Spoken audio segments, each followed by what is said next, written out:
I love the NBA, obviously. There's a reason why I cover this sport for a living, but that doesn't mean it's without its issues. And the things we're going to talk about in this video, I can guarantee you that within the next 5 to 7 years, the league is going to look drastically different as a result of the issues with the league that we're going to talk about today. And this one right here is the biggest one by far. So big that Adam Silver decided to address it directly publicly, and that is stars requesting and or demanding trades specifically on big multi-year contracts. This is more so than anything else the biggest change in the league over the last decade. Player movement has changed dramatically over the last 10 to 20 years. We go back to, the Boston Celtics getting together with KG and Paul Pierce and Ray Allen, and then we have the decision with LeBron, and then all the player movement that followed after that. And within the last couple of years, specifically in the summer of 2019, we have players using free agency to create these super teams. And since then, whether it be Anthony Davis, whether it be Russell Westbrook, a variety of different players, James Harden, Ben Simmons, they have utilized their leverage in free agency to request trades, and ultimately that has landed us where we are now, where we have potentially 2 players within a 9-10 month span that are going to get traded with 4+ years left on a max contract deal, the first being Ben Simmons and the next potentially being Kevin Durant. And from a league standpoint, that is a massive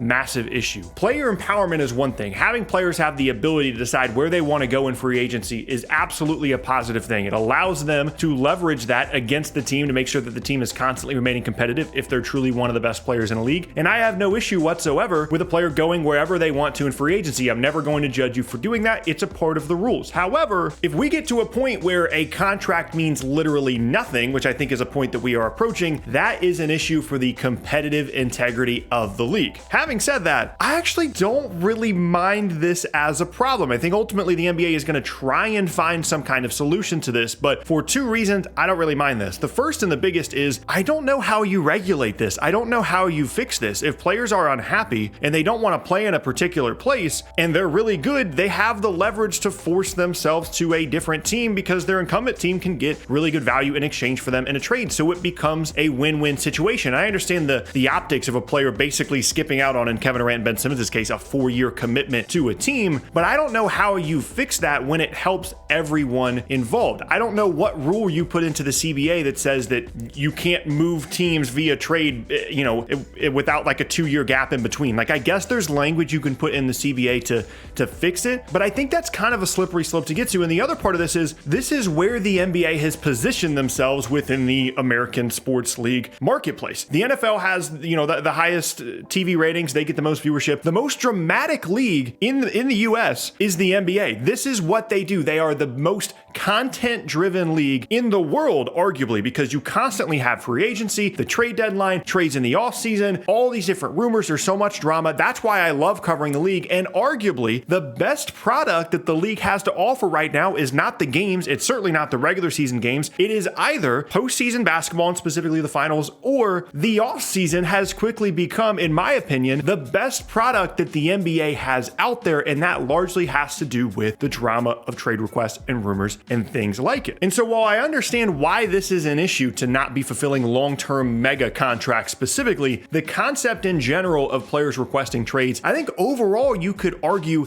is actually really good for the interest of the league. That might be a short-sighted viewpoint, and certainly I think it's something that the NBA is going to look to try and adjust. But with the exception of like the Ben Simmons KD stuff, where guys are requesting trades with 4+ years left on their contract, this might not be something that you actually want to solve. It might be better to just not try and fix this. Now, related to this is the next issue here. Supermax contracts / max contracts is a huge issue within the league. And there's a couple of circumstances that really, I think, have driven this point home this offseason. One is the Bradley Beal max, and 2 is the Damian Lillard max extension.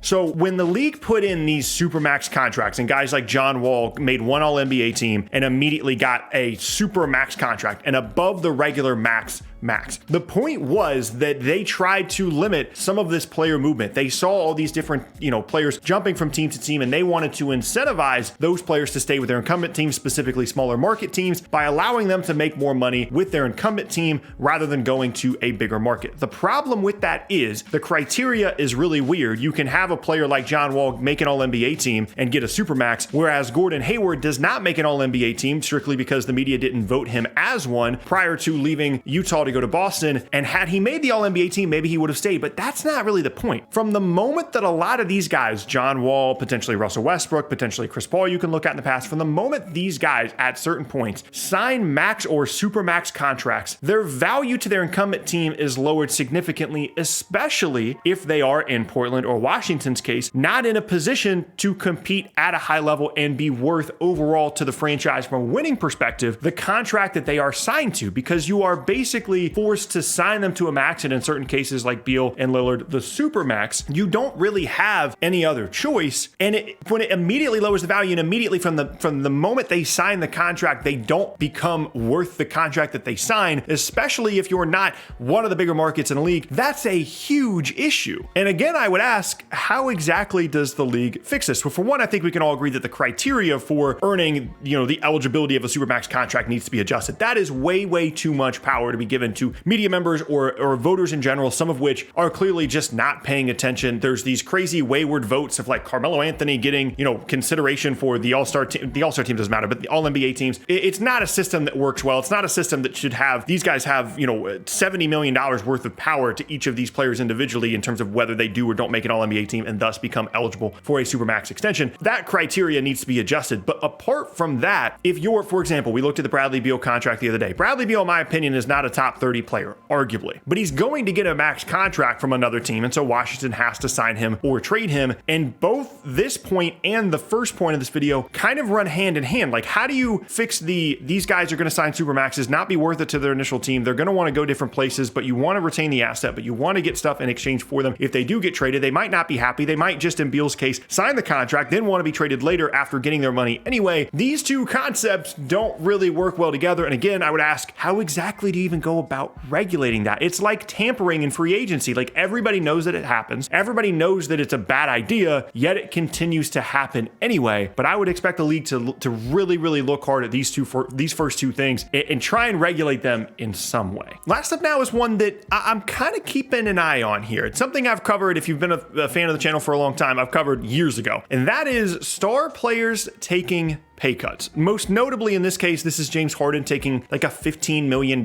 pay cut for the same length of contract. Essentially, he could have opted into $47 million for Philadelphia this upcoming season and signed a contract extension onto the end of that. Instead, he opted out. He's going to be making $32, $33 this upcoming season. It's a one-on-one deal. He's going to opt out next year and hopefully, in his mind, have a good season and sign a long max deal. Now, it's weird to me that he just gave up $15 million. The reason that he did it is so that Philly could sign PJ Tucker and Daniel House, guys like that, and not be at the hard cap. And this is something that a lot of fans have advocated for a while, where like, if you really want to win, right? If your goal is, I want to win as many basketball games as I can, why don't you take a pay cut? Why don't you make, if you're like LeBron, right? LeBron's like a millionaire or billionaire, excuse me, or very close. If you're LeBron, why not just take, a $10 million a year contract somewhere and give a team in a salary cap league a huge advantage of being able to go out and get another player and pay them full max money? The problem with that is, as is the case with the other 2 points we talked about so far, is competitive integrity. When you start getting to the point that these guys are making so much money that their NBA salary is not as valuable to them, you want to talk about the issue with Kevin Durant joining Golden State in the first place. That would happen